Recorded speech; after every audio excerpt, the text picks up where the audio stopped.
तो दोस्तों बहुत बहुत स्वागत है आपका एक नए वीडियो में। मैं हूं आपका दोस्त मनीष और आप देख रहे हो देसी फार्मिंग। तो दोस्तों जब हम मुर्गी पालन करते हैं, चाहे देसी मुर्गी पालन हो, बॉयलर मुर्गी पालन हो या लेयर मुर्गी पालन हो, चाहे हम मुर्गियां मीट के लिए पालें देसी मुर्गियां या फिर हम अंडों के लिए पालें, ठीक है, और हम अपनी 10, 20, 50, 100 या 500, 1000 मुर्गियां तक पालते हैं और हमें उनके बारे में बहुत अच्छी तरह से नॉलेज नहीं होती है।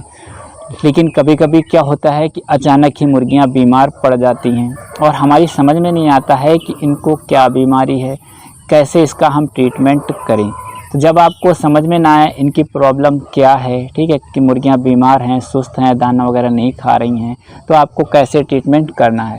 क्योंकि मेरे पास बहुत ज़्यादा कॉल्स आती हैं, फ़ोन आते हैं कि हमारी मुर्गी बीमार है, समझ में नहीं आ रहा इसको क्या हुआ है, सुस्त बैठी है, दाना पानी नहीं खा रही है।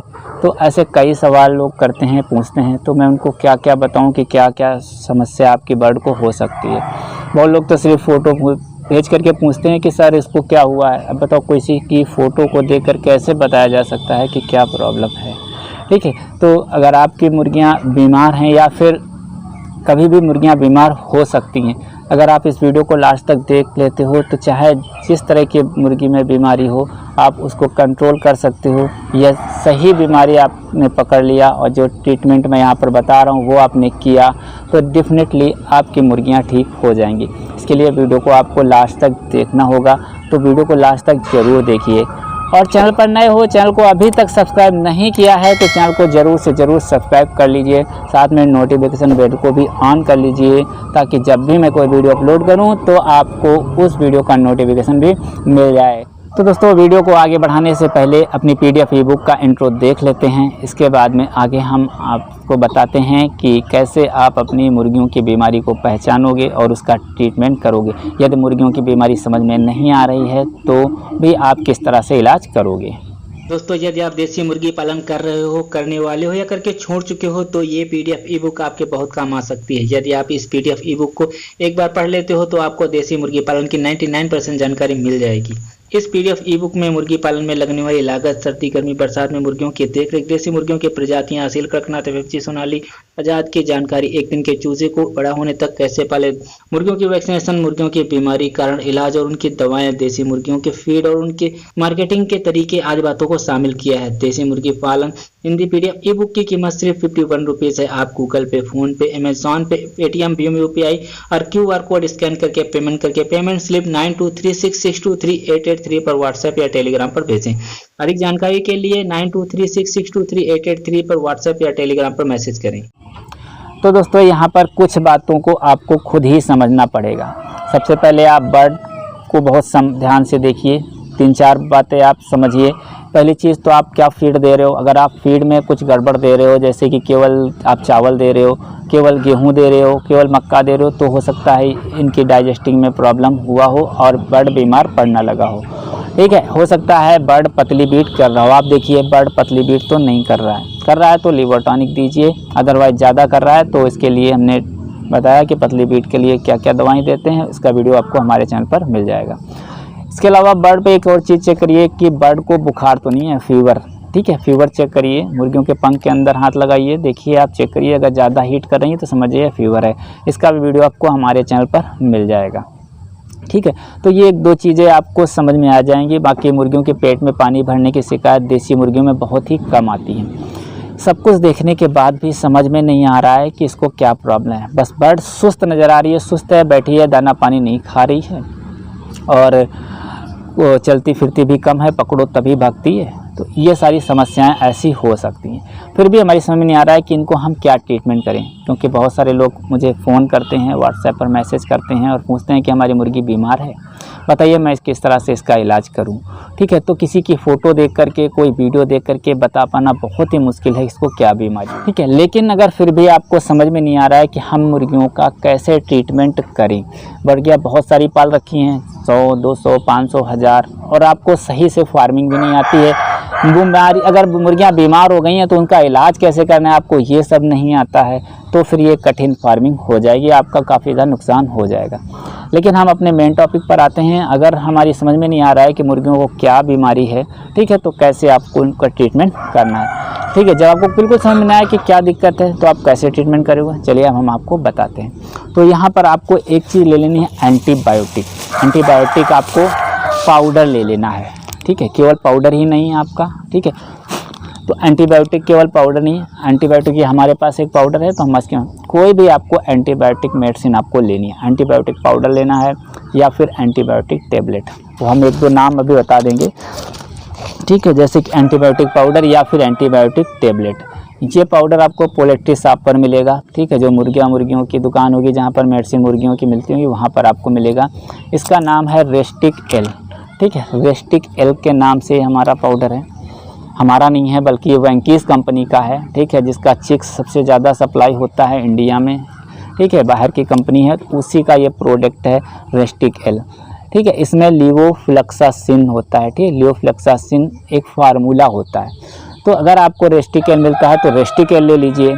इसके अलावा आप लेक्सिन पाउडर दे सकते हो, टेट्रासाइक्लिन पाउडर दे सकते हो, ठीक है, ये पोल्ट्री में आप जानवरों के लिए यूज़ किए जाती हैं, ठीक है। तो इसके अलावा लिक्विड भी आता है, अगर पोल्ट्री शॉप से आपको लिक्विड मिल जाए, बोल दे तो कि एंटीबायोटिक लिक्विड, उसमें भी लीवोफ्लैक्सासिन होना चाहिए, ठीक है, लीवोफ्लैक्सासिन आप कोई लिक्विड ले लीजिए, वो आपको मुर्गियों को देना है। इसके अलावा अगर आपके पास 10-20 मुर्गियां हैं और आपको पोल्ट्री शॉप भी नहीं मिल रही है तो आपको ये एंटीबायोटिक टेबलेट लेके आनी है, ये लेकर के आओ या इससे रिलेटेड कोई और।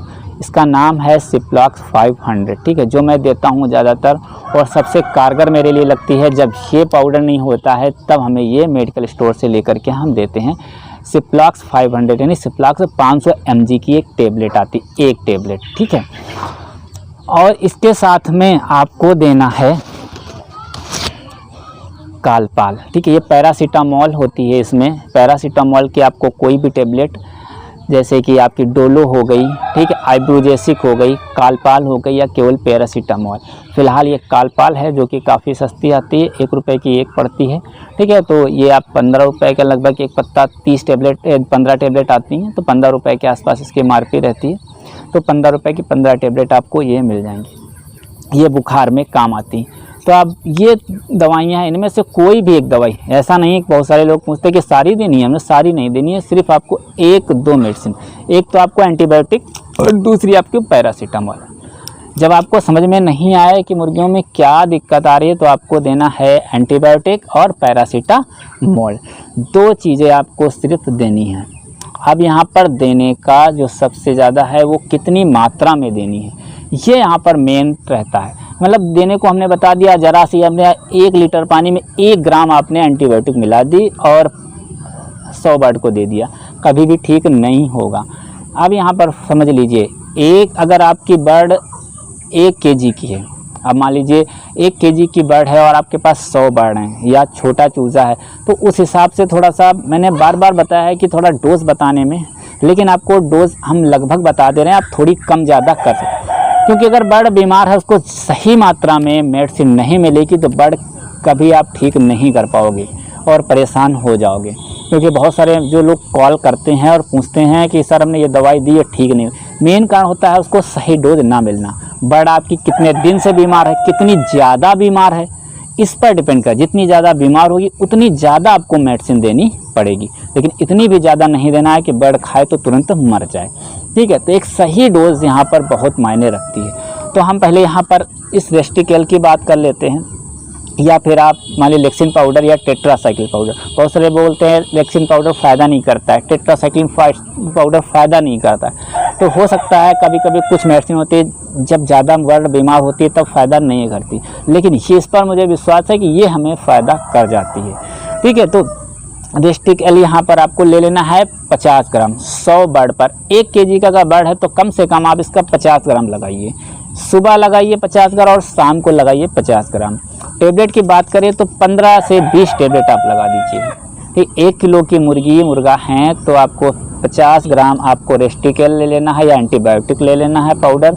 लिक्विड है तो थोड़ा कम रहेगा, ठीक है। और टेबलेट जो है आपकी फीवर की यानी पैरासीटामॉल की 500 mg की आपको 15 टेबलेट या 20 टेबलेट ले लेनी है। ये सब पानी में घुल करके कम से कम पानी यानी कि मान लीजिए 100 बर्ड अगर 5 लीटर पानी पीता है सुबह से शाम तक तो उससे थोड़ा कम ही रखिए ताकि दोपहर तक पानी ख़त्म हो जाए। ठीक है, तो इस तरह से आपको ये डोज लगानी है, चाहे जैसी बीमारी हो आपकी। जब आपको समझ में आए तो ये दोनों दवाइयाँ आपकी बर्ड को कवर करेंगी। बात को समझ लेना है आपको अच्छी तरह से।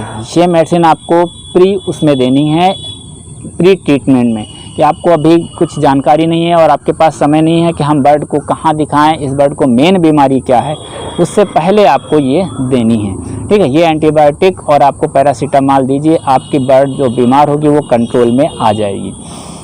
ठीक है, छोटा बर्ड है उसी हिसाब से मेडिसिन कम कर लीजिए, बड़ा बर्ड है उसी हिसाब से मेडिसिन ज़्यादा कर लीजिए। पानी की मात्रा उतनी रखिए जितने में इसको फ़ायदा हो सके। ऐसा ना करिए कि 50 ग्राम को आप 100 लीटर 10 लीटर 20 लीटर पानी में मिला के दो। भले इसको एक घोल बना लो, जो ड्रिंकर होते हैं ड्रिंकर के नाली में थोड़ा थोड़ा डालते रहो, जितनी बार वो पी डालें फिर डालो, पी डालें फिर डालो। इस तरह से आप करोगे 2 दिन में आपकी बर्ड ठीक हो जाएगी, लेकिन पूरी तरह से ठीक नहीं होगी। कम से कम 3 से 5 दिन आपको मेडिसिन देनी होगी। ठीक है, ये किसी भी बीमारी में काम आती हैं, किसी भी बीमारी में। अब इसके बाद में क्या करना है, जब आपको ये थोड़ा सा राहत मिल जाए, जैसे प्री ट्रीटमेंट आपने किया और अब आपको समय मिला है, ठीक है, तो आप अपनी बर्ड आपकी 1 2 3 4 बर्ड अगर आपकी मरी हुई हैं तो आपको इन बर्ड को ले जा करके एक अच्छे डॉक्टर को, जो कि इनका ट्रीटमेंट करता है, इनका पोस्टमार्टम करता है, ठीक है, जो सही मेडिसिन बताता है, तो इसका उस डॉक्टर को दिखाइए, वो इसका पोस्टमार्टम करेगा। इसके अंदर मेन प्रॉब्लम क्या है बर्ड को वो बताएगा। सिर्फ एक बर्ड को देख लेने से नहीं बताया जा सकता है कि इन बर्ड में ये सारी बीमारियां हैं। इसके लिए कम से कम 4 या 5 बर्ड का वो पोस्टमार्टम करेगा। जब सब में सेम समस्या नज़र आएगी तब वो आपको बताएगा कि इस मुर्गियों में ये बीमारी है, अब इसको ये दवाई आप चलाइए। लेकिन यहाँ पर हमें जो मेन आपको बताया ना कि जब आपको समझ में नहीं आए कि हमारी मुर्गियाँ बीमार हैं, ठीक है, और उनका हमें ट्रीटमेंट कैसे करना है वो हमने आपको बता दिया है। जितनी ज़्यादा बीमारी आपकी घातक हो, जितना ज़्यादा आपका बर्ड इफ़ेक्टेड हो चुका हो, ज़्यादा आपको दिख रहा है कि बर्ड बहुत ज़्यादा मतलब बर्ड हमारा जो है बीमार हो चुका है, काफ़ी बर्ड बीमार है, तब आपको ज़्यादा मात्रा में देनी है। अगर आपको कम लगता है कि एक आध कुछ ही बर्ड बीमार होना शुरू हुआ है तो आपको थोड़ा कम मात्रा में देनी है। बाकी अगर आप बचा के रखना चाहते हो बर्ड को बीमार ना हो तो ये आप हर 15 दिन में 2 दिन या 3 दिन एंटीबायोटिक चला दीजिए। पैरासीटामॉल कोई ज़रूरी नहीं, अगर आपको बर्ड में बुखार नज़र आए या बर्ड सुस्त नज़र आए तो पैरासीटामॉल भी चला दीजिए। तो ये 2 अगर दवाइयों से आप अपनी बर्ड का ट्रीटमेंट करते हो तो मुझे उम्मीद है कि 100% रिज़ल्ट आपका फ़ायदेमंद रहेगा। और जब आपका ये इस तरह से आप ट्रीटमेंट करो, ठीक है, जब आप इस तरह से ट्रीटमेंट करो और आपको फ़ायदा नज़र आए तो आप हमारे इस वीडियो में कमेंट ज़रूर करिएगा कि आपने जो मेडिसिन हमें बताई या जिस तरह से ट्रीटमेंट आपने हमें बताया वो हमने किया और हमें फ़ायदा हुआ है। तो दोस्तों इस वीडियो में बस इतना ही। उम्मीद है आपको इस वीडियो में दी जाने जानकारी पसंद आई है होगी, और वीडियो में अगर दी गई जानकारी पसंद आई है तो वीडियो को लाइक करिए, शेयर करिए और कमेंट करिए, और चैनल को सब्सक्राइब करना तो बिल्कुल ही मत भूलिए। Thank you for watching this video.